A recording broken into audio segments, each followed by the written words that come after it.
Paganini became the most famous violin virtuoso in the world. However, together with his fame, Kindaro was about his amazing violin skills that said to be a gift from the devil, in that he sold in exchange for those his skills. He was also rumored to have a problem with women in the family.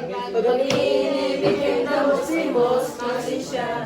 He was born in October 1752 in Genoa, Italy, in a family of 6 children. His musical skills started with playing the mandolin at the age of 5. He is training to the violin at the age of 7 with a trained violin professor in Italy.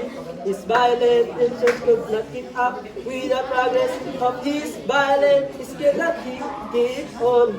Jumping from one violin teacher to another, this lead him to adapt all his teacher influence and playing the violin. Paganini became the most famous violin virtuoso in the world. However, together with his fame, Kindaro was about his amazing violin skills that said to be a gift from the devil, in that he sold in exchange for those his skills. He was also rumored to have a problem with women in the family. Paganini became the most famous musician.